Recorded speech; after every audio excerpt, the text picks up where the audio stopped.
Happy New Year.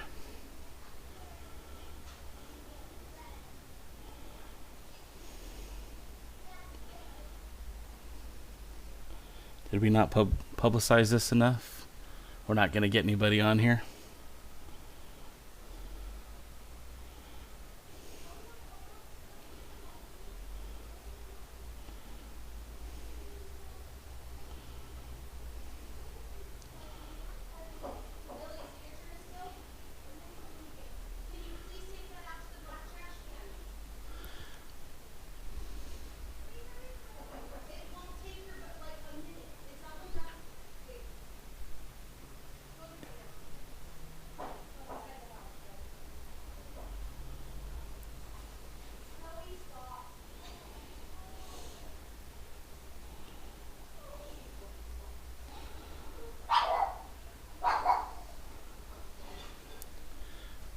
Well. Doesn't look like we got too many people interested in an NWA Power conversation today.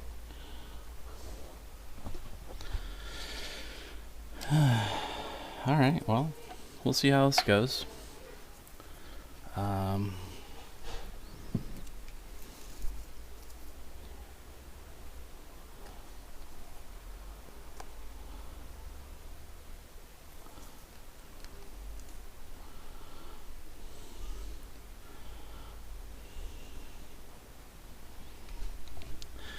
Okay, guys, so this is the pre-party power hour.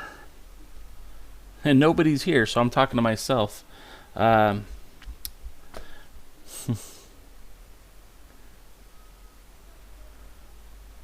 think I might just delete this.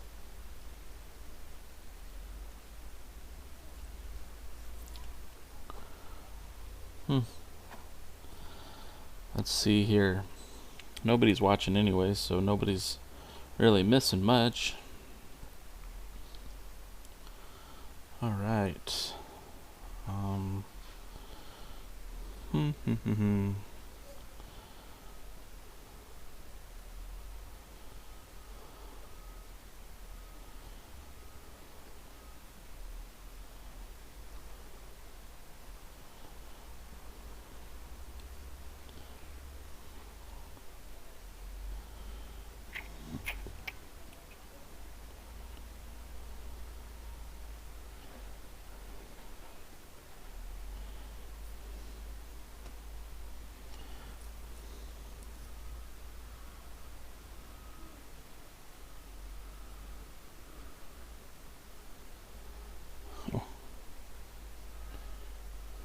How are we gonna do this?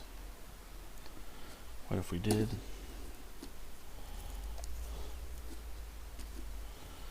This is fun. This is fine, right? Stanley, yeah, it should have been on yesterday. Hey, welcome to the show, man. I'm not sure if there's gonna be much of a show today. No one's here. Everybody, Stan the man. That's too close. Sorry, guys. Stan, it's just you. That's a great shot. So, a little bit different today because there is no episode of NWA Power.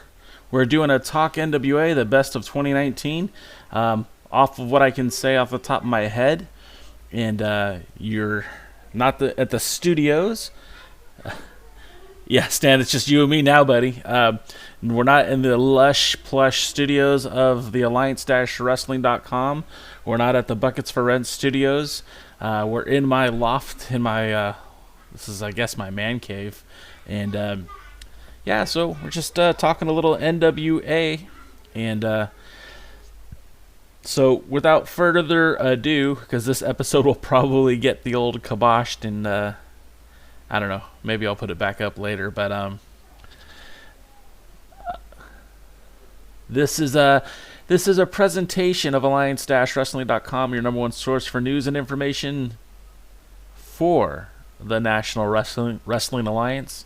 We are for the fans. We don't get preferential treatment. I'm not wearing sunglasses.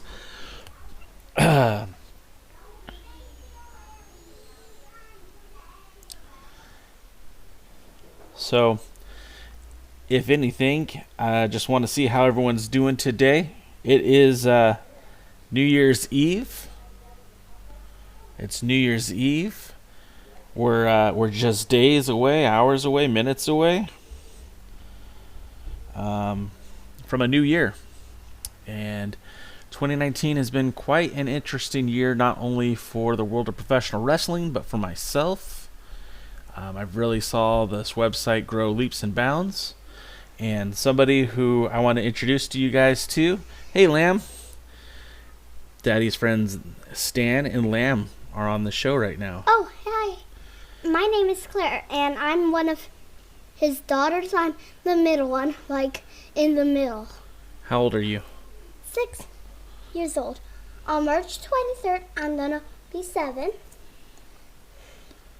And did you watch a lot of wrestling with Daddy this year? Yeah. A little bit?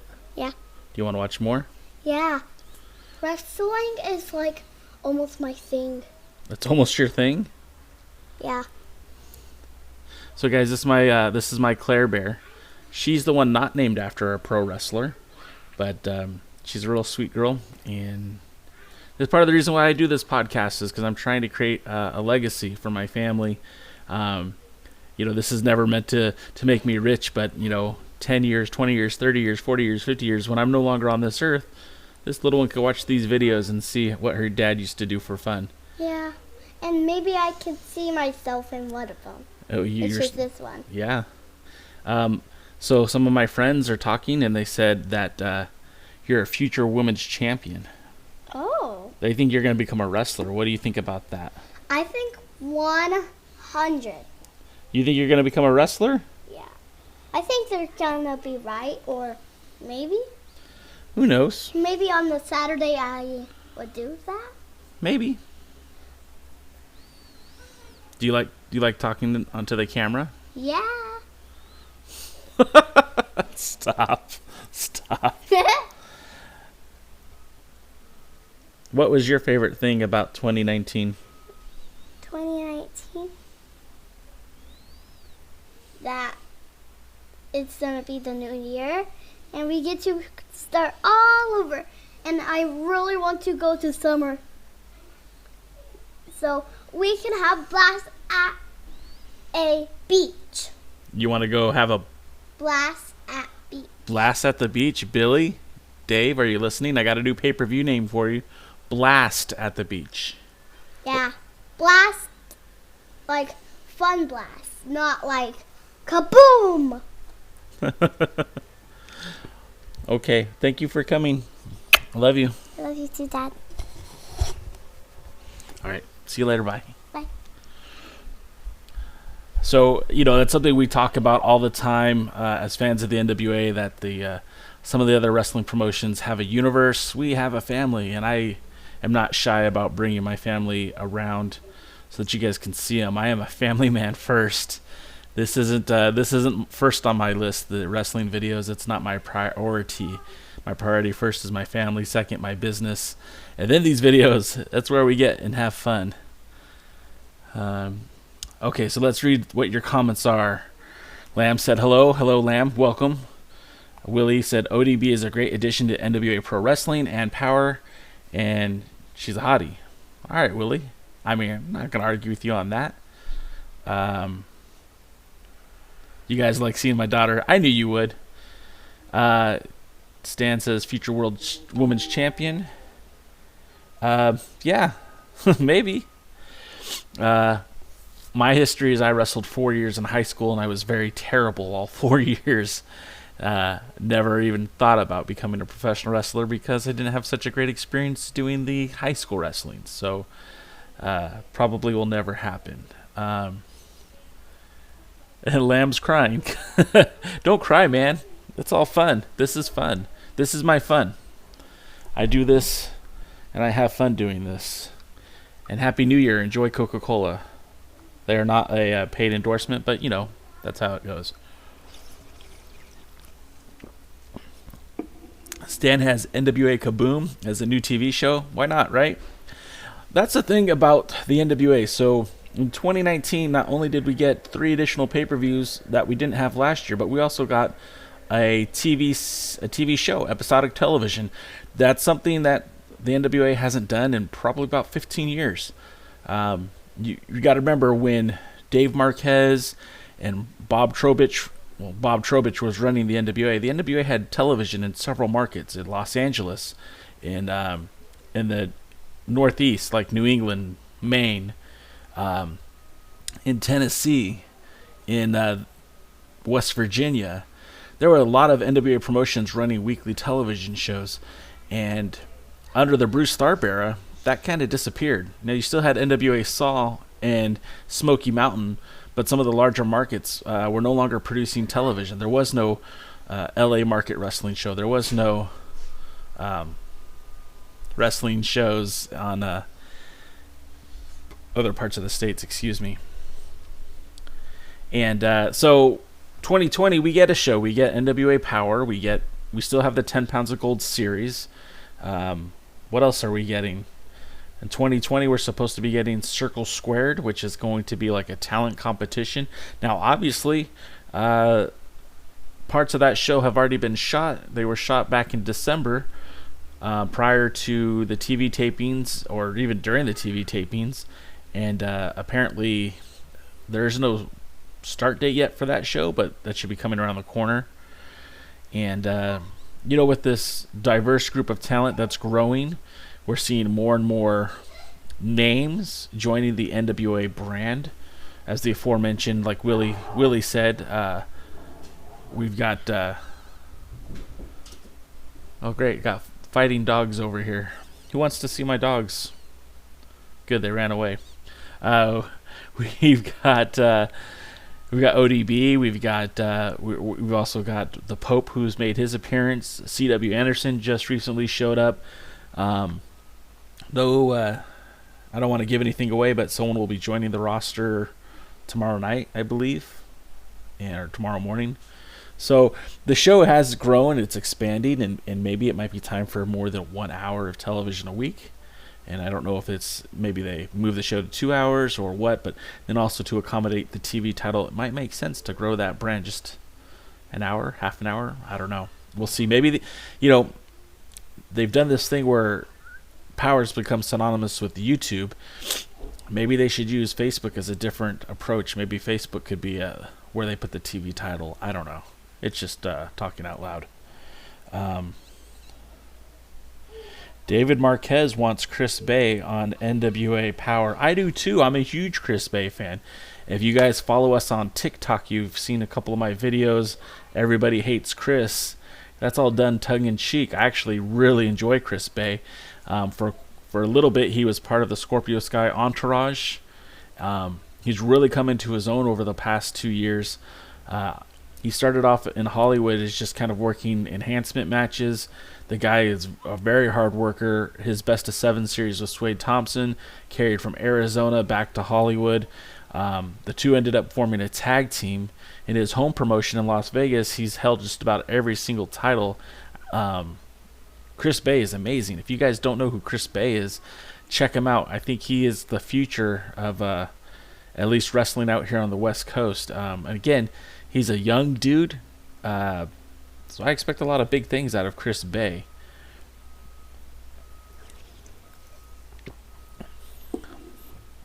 So, let's start off with some of our favorite moments of 2019. I'll go first. I think one of the greatest moments of 2019 just happened a few weeks ago on television. That was the formation of Strictly Business.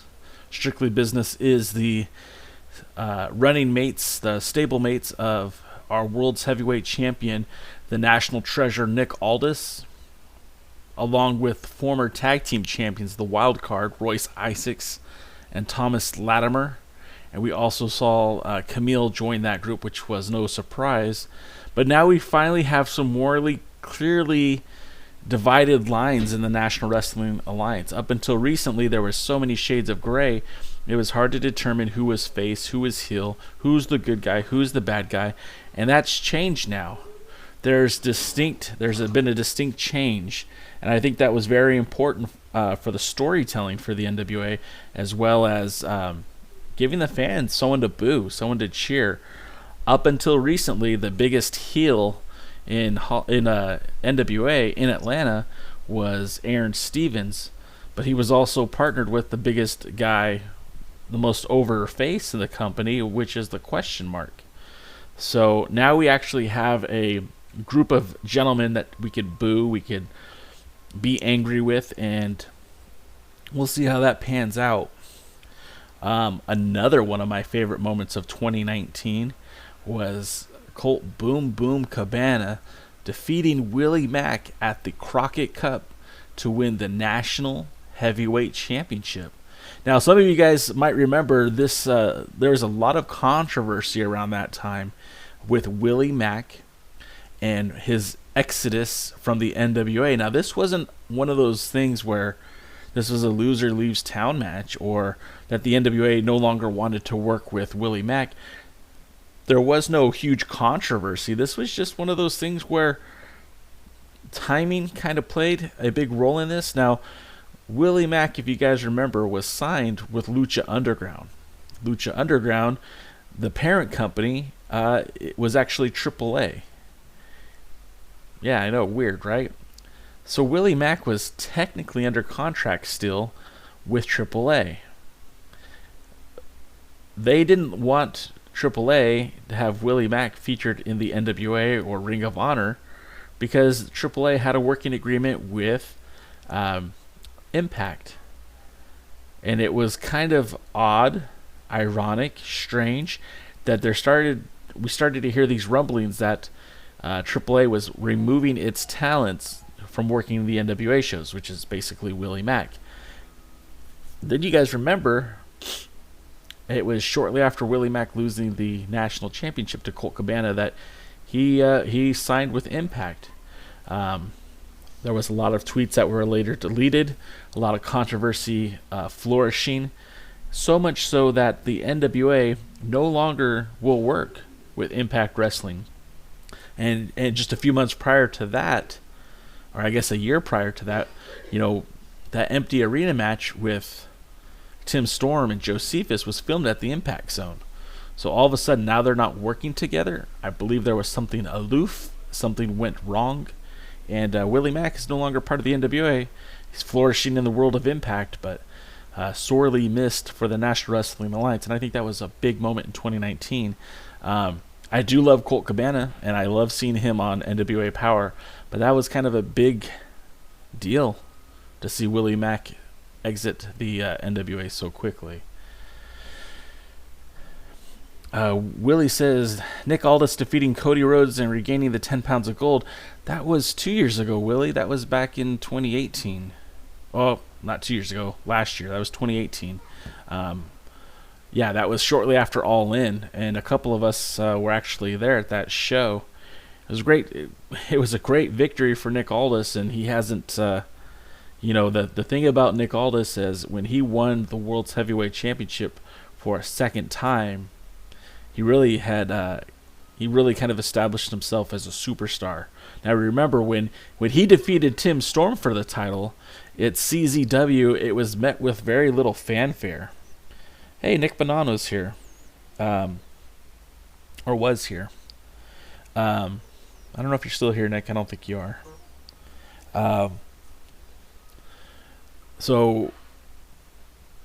What was I saying? Sorry, guys, got lost in my thought there.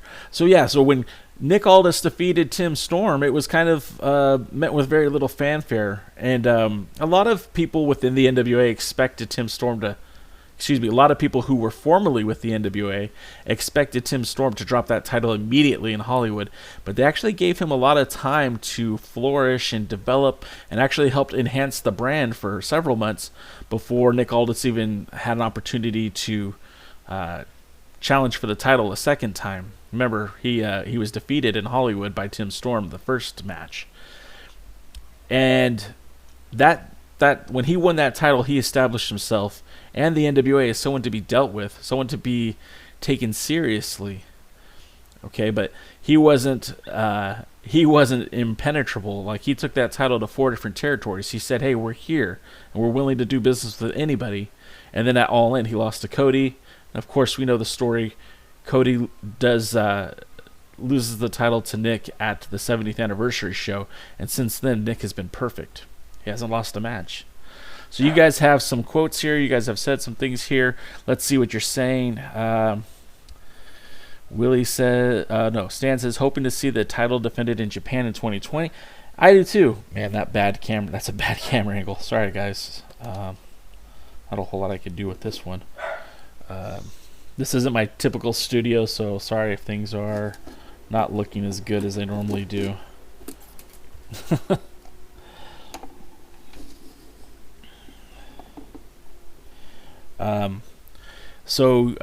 Yes, let's go through the questions here. One of them was, Lamb said on the YouTube channel, we didn't have an NWA 71st anniversary this year, right? No, there was no 71st anniversary show.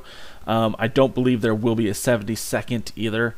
I think they should stick to the fives, right? Go 75th, 80th, 85th. That kind of creates a lot of momentous occasion. Now, the NWA in its olden times, prior to Bruce Tharpe taking ownership, again, going back to, the NWA, once it split with WCW and the whole ECW thing, they started doing the anniversary shows. And the anniversary shows were also the year where they had the big meetings with all of the NWA board of directors, as well as a few select associates and affiliates. And these meetings where they talk about basically what the plans for the NWA in the following year. You'd also see a lot of title changes at these shows, and these were always built as all-star shows within the NWA. These anniversary shows are where David Marquez discovered Carl the Machine Gun Anderson, who then was known as Too Bad Chad Allegra. It's also where the NWA discovered a guy we know as today as Fergal Devitt, but back then, he used to be known as Fergal Devitt, but now we call him. I am having such a brain fart right now. Sorry, guys. I didn't know that I was already checked out for the year. Finn Balor. So let me drink some Coke. Wake up.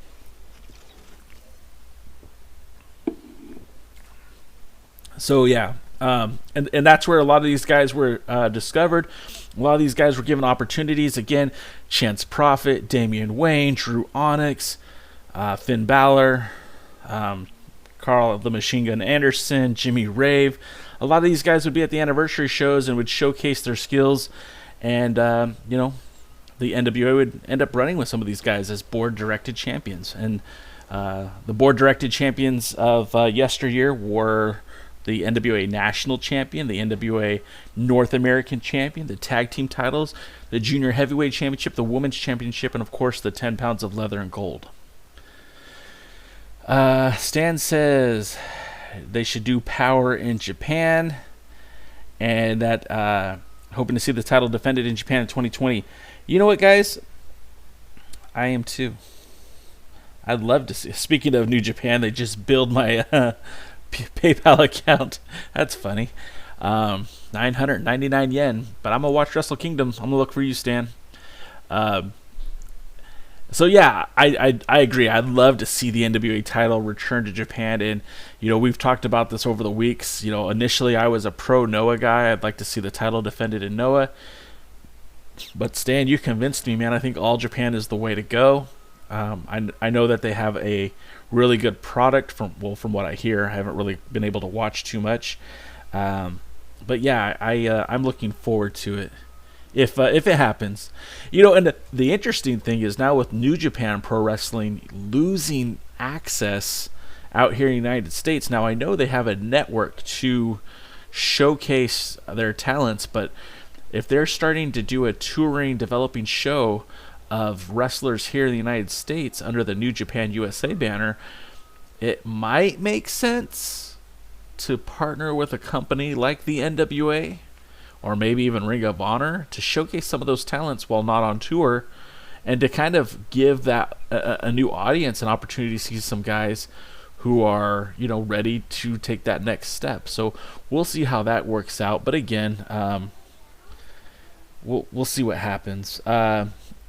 Lamb on the Instagram page says Jushin Thunder Liger last title in New Japan was the NWA Junior Heavyweight title against Chase Owens.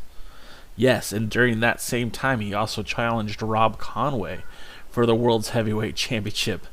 And I try not to be that guy that's just a mark to see famous wrestlers hold the title. But I think it would have been pretty cool to see Jushin Thunder Liger as NWA World's Heavyweight Champion. There haven't been a lot of Japanese-born wrestlers as the World's Heavyweight Champion. We know Giant Baba, Inoki. We also know later that we had the great Muda, Masahiro Chono. These are just off the top of my head, so I might be forgetting some guys. Of course, we had... oh my gosh, I am so bad with names right now. It's on the tip of my tongue. He beat Carino. He lost to Severin. I know someone's going to throw it out there.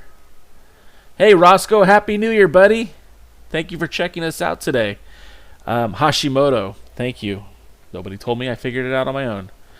Hashimoto is a former NWA World's Heavyweight Champion. And then so there's a handful of other guys, Tenzin and Kojima. There's another guy whose name I just can't think of right now, but I'm sure one of you guys know. So somebody like with the stature of Jushin Thunder Liger would have been great to see as a World's Heavyweight Champion. Jason, I love you, buddy, but Kahagas isn't from Japan. Hashimoto. Roscoe got it. Hashimoto, yeah. Shinya. I always thought Masato Tanaka might have an opportunity to be World's Heavyweight Champion when 0-1 was really heavy with the NWA. You got to remember 0-1 had two rides with the NWA. First, prior to TNA, and again after TNA. You know, when the Sheik took the NWA World's Heavyweight Championship to 0-1, I kind of thought it was going to stay there. I mean, in some regards it did, I guess. Lamb says the New Japan USA show is starting to look like a Young Lions show. Is that a bad thing, Lamb? I don't think so. I'm kind of digging it because you got guys like Carl Fredericks and sorry, he's the only name I can think of right now, but that dude is pretty good. He was good before he joined the New Japan Dojo. I can't wait to see his maturation and see what happens with him. And could you imagine him showing up to take on the winner of the TV title tournament, or maybe even challenging Nick Aldis for that World's Heavyweight Championship? And let's see, Willie got the list. Willie says Satoshi Kojima, Hiroshi Tenzan, Shinya Hashimoto, and Kahagas. I'm not counting Kahagas, guys. You guys can't. No, I'm not going to do it. I will not count. Al, hey, Al, my buddy. Merry New Year, bud. Dave Marquez put over Chris Bay on Twitter today and said he would love to see him in Atlanta. I would enjoy seeing Bay in the NWA. We were just talking about that, Al, and yes, 100% yes. I think Chris Bay, it would certainly... Chris Bay hits a lot of points for me. Ring, he's got a great look. He's got a great attitude, and I think most importantly, the attitude. And let's be honest, and I'm a white man in America saying this, there needs to be more diversity on that NWA roster. There needs to be more diversity. Absolutely.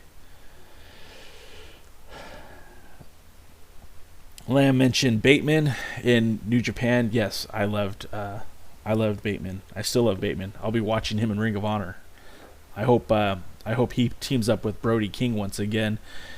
That was a team I would have loved to seen in the NWA.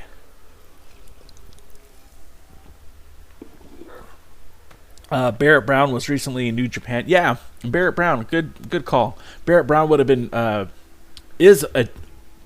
the guy learned a lot in a short amount of time, and he's somebody who, again, a return to the NWA would be very, very... What list are we making?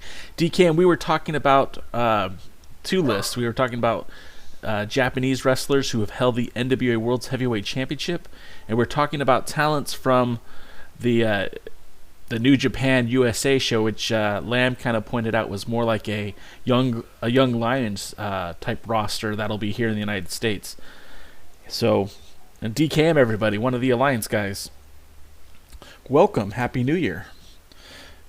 So this is a presentation of Alliance-Wrestling.com, your number one source for news and information for the National Wrestling Alliance. I'm Jay Cal. You can follow me at First2Third on Twitter, or the Alliance blog is where we post all the NWA stuff, and we are on all your socials. We've got you covered. We've got you on Facebook, Instagram, Twitter, obviously YouTube, obviously Instagram, TikTok, Tumblr, and if I find something else that's worth my time, I'll do that as well.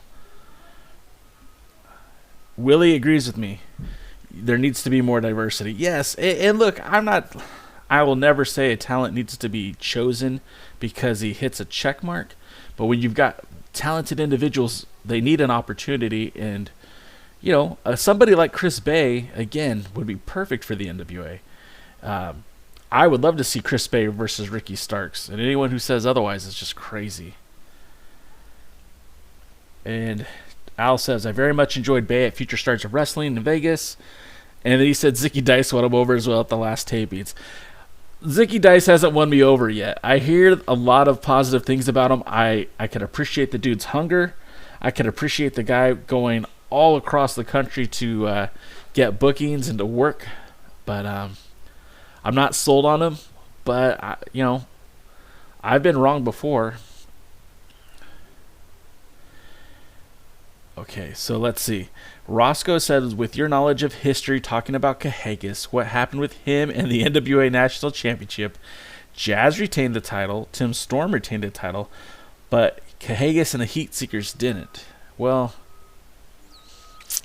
I can't get into details. I've been kind of sworn to secrecy.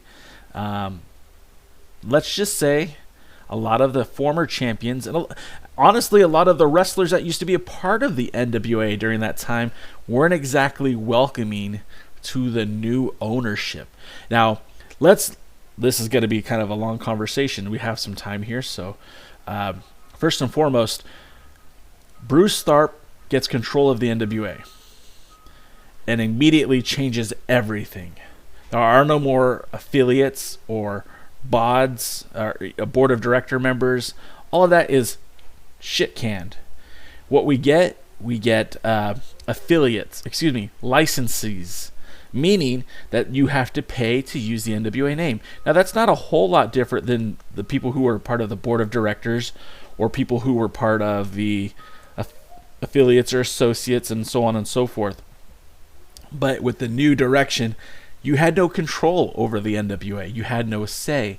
You basically bought in for a year, and in that 1 year's time, you get to control your area, and you're responsible for booking the champion multiple times throughout the year. Now, I'll be honest. If I'm a wrestling promotion, I don't know how that benefits me. The three letters of the NWA have a lot more meaning, let's say, in Atlanta and in maybe Los Angeles, as opposed to like Minnesota or New York. But there were members from all over, and a lot of the phrase that we kept hearing a lot as fans was just take the money, meaning it didn't really matter which promotions became a part of the NWA, just get people to join the NWA. Rick, you're on. Hey Rick, thanks for joining us on the Instagram. DKM brought Fujinami. How could we forget Fujinami? And Ogawa's the other name. I'm sorry, guys. I'm kind of bouncing around. So getting back to the NWA. So you had that change in ownership, change in direction. Half the members were gone. The biggest member of the NWA was asked to leave, Dave Marquez. And then you brought in all this new blood, this new talent. This is where we get like the Damian Wayne finally was getting the respect that he deserved.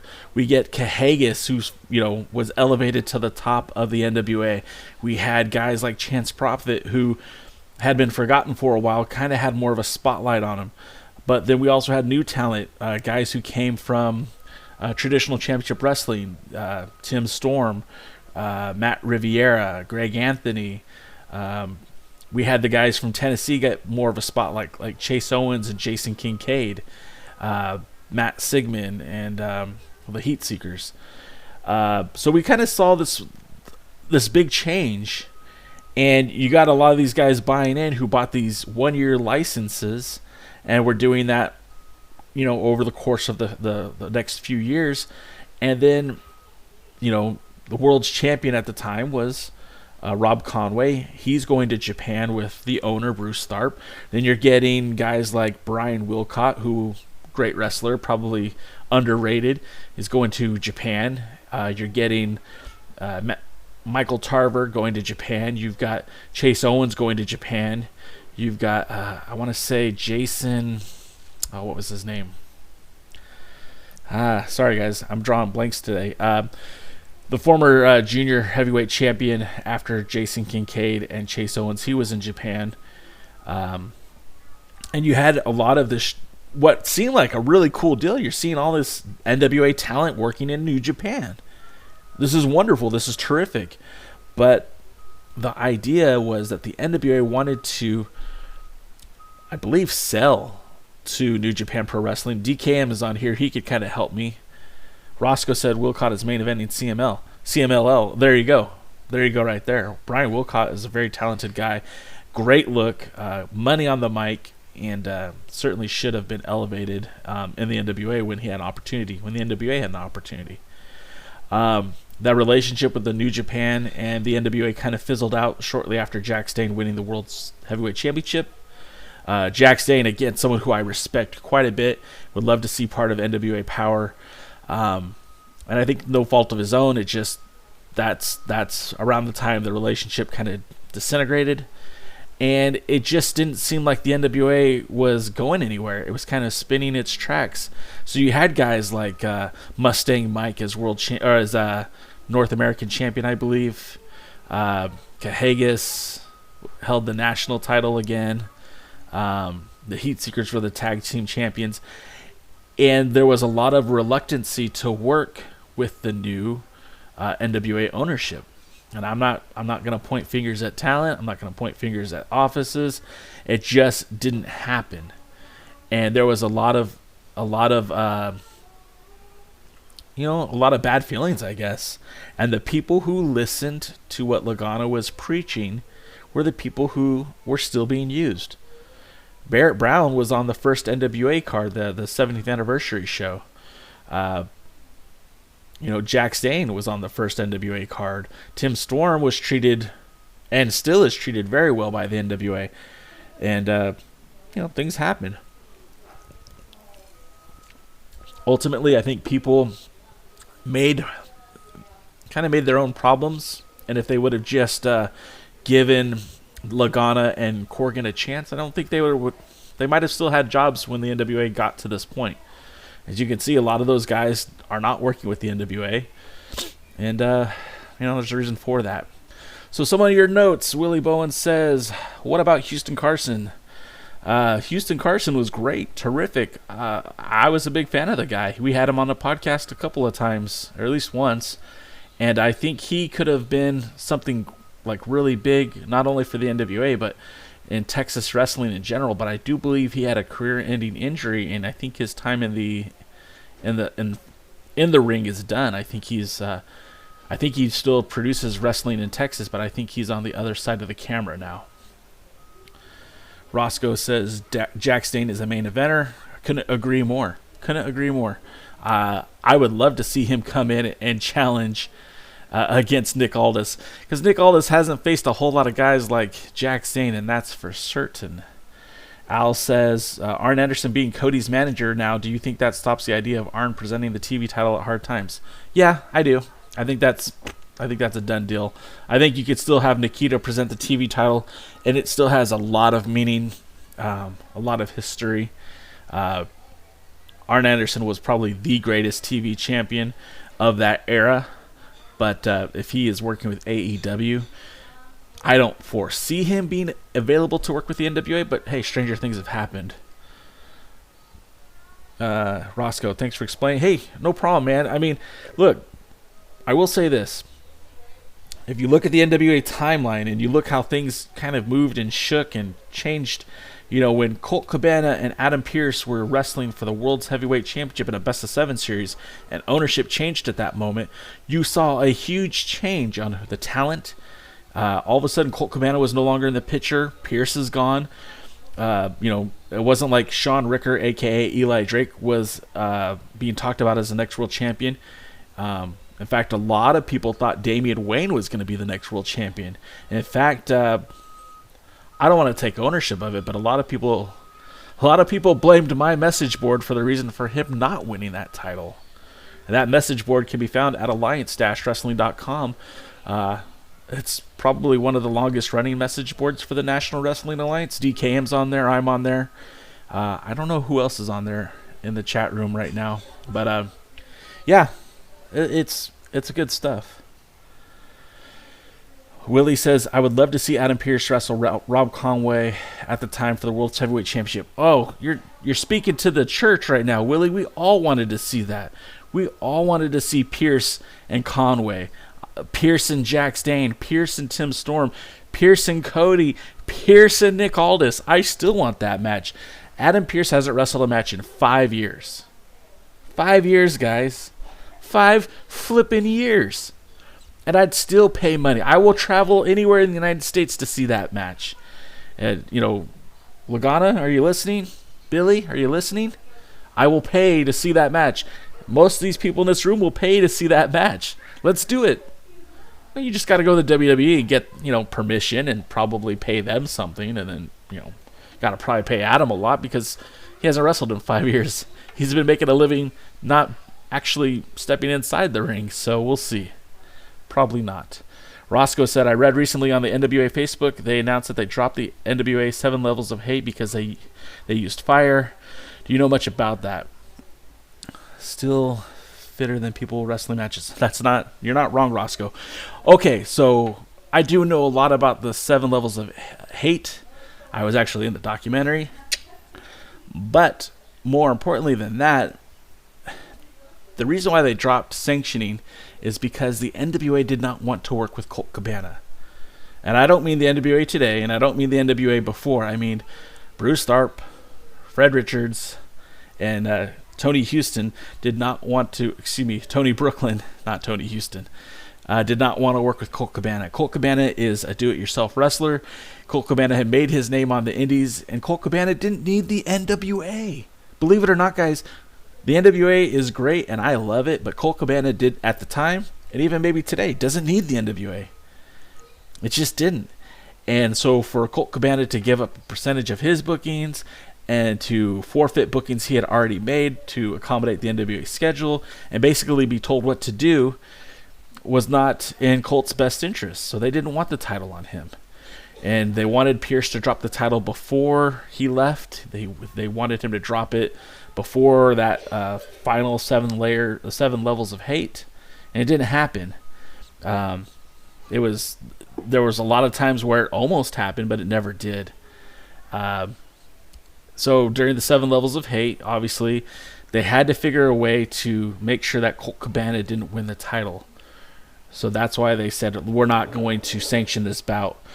Now, that's the behind-the-scenes reasoning, and you'll hear this in the 7 levels of hate. I'm not saying anything that isn't out there. This isn't breaking the fourth wall or anything. But during the series, the NWA announced it as that the two competitors, there was too much hatred, too much violence, and that the NWA could not be held responsible for the actions of their competitors in the match. So they dropped sanctioning to keep everyone safe. And really to eliminate their liability in the whole thing. But that all pretty much amounts to nothing. It pretty much means that the NWA just didn't want Colt Cabana as world champion. Excuse me. And with that being said, that title being dropped I almost said Atlanta. Not Atlanta, guys. In Australia for World Wrestling, not All-Stars. World Wrestling, I don't remember what it's called. Sorry, guys. Roscoe said that I'm very knowledgeable, but I'm just not remembering anything right now.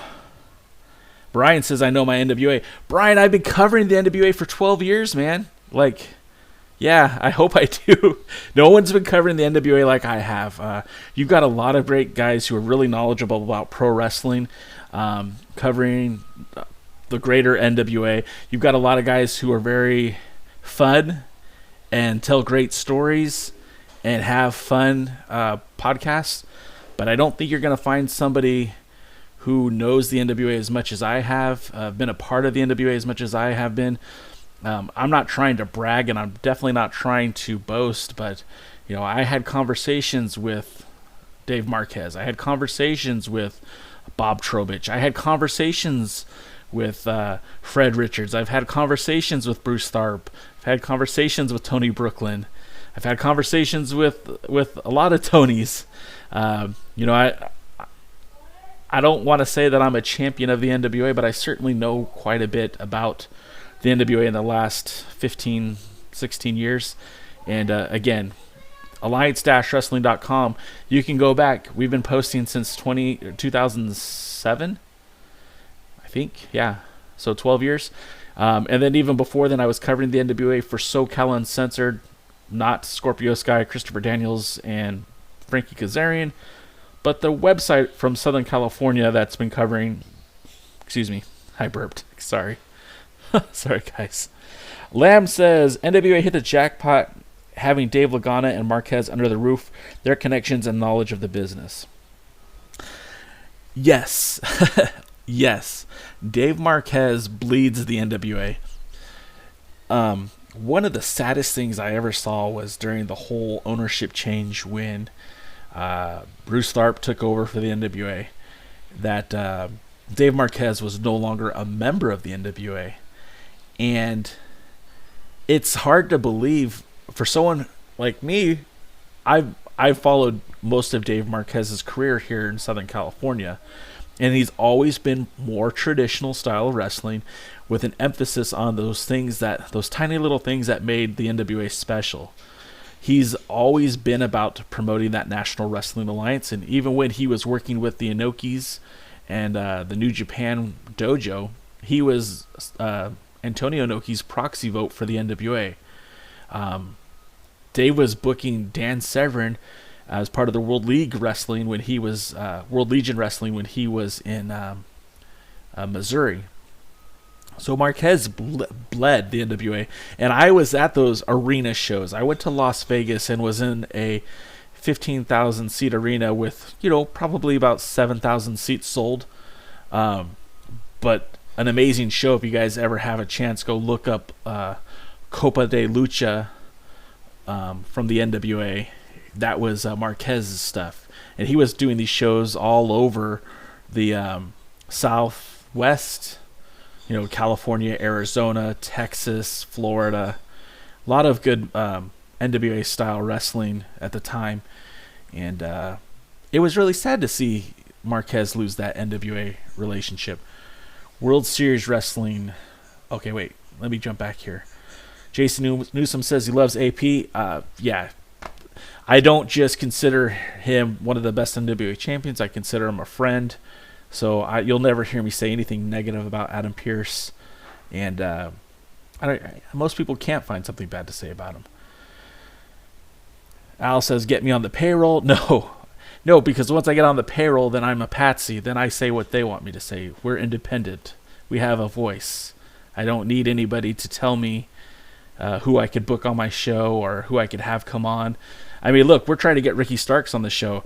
My co-host for the Alliance Guys podcast, Kevin Douglas, is a former NWA World Junior Heavyweight Champion, and he has connections. So we're going to try to get Ricky Starks on in the next couple of weeks, and of course you guys will know when we get him on.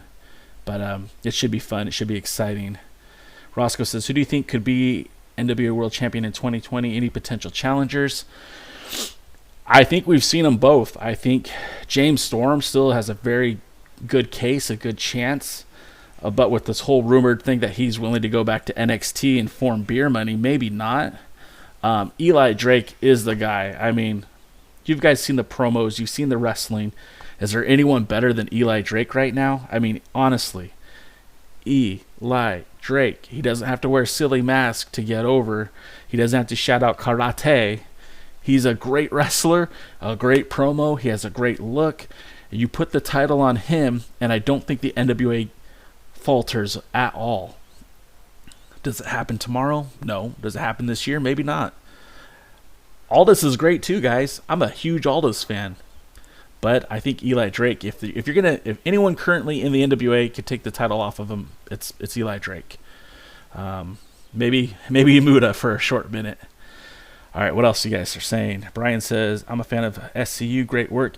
I ran SCU for about 7 years. I know Steve Bryant very well. I still consider him a friend. They still consider me the editor emeritus or something like that, which means I can come back and work there anytime I want to. I love those guys. It's just I'm more focused on creating content for the NWA. That's my wheelhouse. That's my bread and butter. This is what I enjoy doing.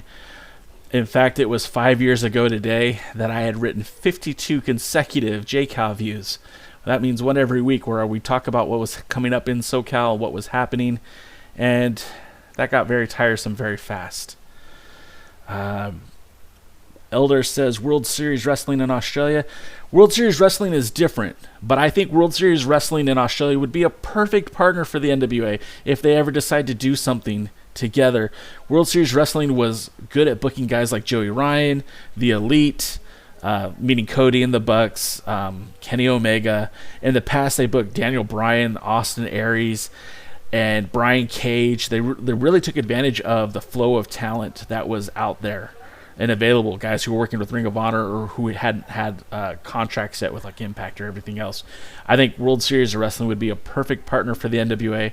You could bring in guys to Australia like Nick Aldis, the Wild Cards, Colt Cabana, Ricky Starks. You know, there's so many good guys in the NWA that I think would be great to see in Australia versus some of the top talents of Australia and maybe some of the top free agents in the world.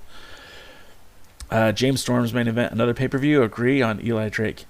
Can James Storm? Well, yeah, Roscoe. Yeah, James Storm can main event another pay-per-view, but you know, I think they're doing it the right way. They're taking him to the bottom and making him work his way back up, and I think that's what you need to do to take it to that next level. James Storm is talented. I mean, his promos. He's not Eli Drake. He's not. He's a bit older. His moveset is a little bit more. Not my particular cup of tea, but those promos between Nick Aldis and James Storm, they were money, man. They sold me on the pay-per-view. I would have bought it regardless, but those promos leading up to that pay-per-view, I wasn't really sold on that match. I didn't think it was a great match going into the pay-per-view, but they sold it. The whole 10 pounds of gold, the whole build leading up to that, I think it paid off. What's the status of Austin Aries? I think Aries. So Roscoe says that Aries is in MLW. Elder Sauer says no to Austin Aries. I don't know, man. I like Austin Aries. I think he's his own worst enemy sometimes. I think Austin Aries could draw, depending on the match and who it's against. But I think if we're going to focus on a future that contains Eli Drake, then we probably don't want to focus on a guy like Austin Aries. Al says, I didn't know Jason the Gift Kincaid was a junior champ in the NWA. He is very legit. Yeah, Kincaid was money. And it's funny because he was one of the guys that was a breakthrough star of NWA Mountain State. Mountain State was home for former WCW talent, the Maestro, who was now going by the Stro, along with Jason Kincaid, Matt Connard, and occasionally Scrap Iron Adam Pierce. I really saw Jason Kincaid grow from what I would say nothing to something. His maturation was amazing. And one of the former Alliance guys, Jaden, would say frequently that Kincaid, don't look at his appearance, look at his wrestling. And now his appearance matches his wrestling. But when he started off, he had like dreadlocks. He was probably about my size in terms of, he had a nice beer belly. And that guy just went from nothing to something. It took time, but he's great. Nothing but kind words for Jason Kincaid. Kevinator, do you have a link to the premiere? I'm sorry, Kevinator. I'm not sure what you're talking about, brother. Brian says, you ever want Thunder Rosa on? I got you. Brian, I think I know who you are now. And yeah, I do. Steve was trying to help me get Thunder Rosa when we were in Atlanta at the first TV taping. It just didn't work out because of timing. I know she was talking to, forgot his name, but the guy who does the wrestling club in Atlanta. I know that they were trying to do something, and it just didn't pan out. Lamb says, Happy New Year in Germany. Guys, it's a new year in Germany. Happy New Year. Lamb is my unofficial partner. He's the guy who's behind CWF News Fans. And did I say that right? CWFH Fans. And he does a great job covering Hollywood, Championship Wrestling from Hollywood, as well as the NWA and some of their partners. If you guys are on Twitter, please give him a follow. He's also on Instagram. You'll see me retweet him all the time. Check him out. Lamb does a great job. Okay, it's 3 o'clock, and by rights, you guys should all be checking out the NWA podcast, but we're going to go just a few more minutes and talk some more wrestling. Elder says they are only national promotion in Australia, I believe. Elder, that's not entirely true. World Series of Wrestling kind of comes and goes. There are several promotions on Australia. One of my favorites would be Explosive Pro Wrestling based out of Perth, Australia. That's where we got guys like, that's where we got TMDK, Shane Haste and Mikey Nichols. Shane is still with NXT, going by Shane Thorne. Mikey Nichols obviously ditched his WWE slave name and is now working quite regularly for New Japan and in Australia. And their connections to the NWA through David Marquez. That's where they established the NWA Australian Championship. That's where they got Sean Waltman versus Daniel Bryan and so many other great matches. Let's see. Roscoe says Thunder Rosa has to be the next World Women's Champion. Has to be. It's funny, and Brian, I'm gonna just go on a little bit here. Thunder Rosa has to be a shock to the system of the NWA. They have to be just loving the fact that they've got this dynamite right now, because honestly, there's not a single person in women's wrestling right now who's got more moxie than Thunder Rosa right now. And I think it shocked them. I think they believed that Allison Kay was going to be it. And I like Allison Kay. She's got a lot of moxie too, but Thunder Rosa is something different. And it's kind of funny because if you listen to her interviews, she was always being asked to portray something else, where Thunder Rosa is kind of more in line with who she is. And that's kind of paradoxical, because if you see her in the interviews, she's just like the sweetest person ever. But on the show, she's very violent. She gets in there, she kicks butt. So it's really a dichotomy of who she is. But ultimately, I think she is a future NWA Women's Champion. Kincaid, Chase Owens rivalry is a draw on any promotion. Yeah, and we're talking about 10 years ago too, or maybe not 10 years ago, maybe like 8 years ago. And Kincaid and Owens was great, especially for, that feud kind of was one of the best things about NWA Smoky Mountain, which is now Tony Given's promotion. They go by Innovative Pro Wrestling, another one that you should check out. Elder Sauer says he's a great follower. I think he's talking about you, Lamb. Happy New Year, Lamb. So, wow, can't believe we went a whole hour, and this thing almost didn't even get off the ground. So, again, thank you everyone for checking us out. Happy New Year. I genuinely mean that. We're going to just more content in 2020. Hoping to be back in Atlanta at some point. I'm hoping to see more NWA talents here in Hollywood, and I'll make sure that you guys know about what they're doing too. But that's going to do it for JCal for the Alliance. It's not the Alliance podcast. It's the pre-party. I didn't do that enough today. If you guys have questions or stuff you want me to cover on an upcoming episode, leave a comment below, because I certainly want to share my passion and knowledge of the NWA with you guys. And if there's anything else you guys want to talk about in the future, we'll be here next Tuesday, same time, same channel. Now, do me a solid and go check out the guys over at This Is the NWA podcast, because even though they don't like me, I certainly think they do a good job. Oh wait, Alice has something to say real quick. I was at IWA East Coast show with Jason Crane and Matt Connard, and that was a snooze fest. They talked up Crane and it fell flat. At the next show, Kincaid went over Connard for the IWA East Coast title. Connard is an interesting fellow. Connard is, I don't think he's realized his full potential yet, but he's been around for a while. And I think he could be a lot better than he is, and I hope he doesn't take offense to that. Stan says, great job. Thank you, Stan.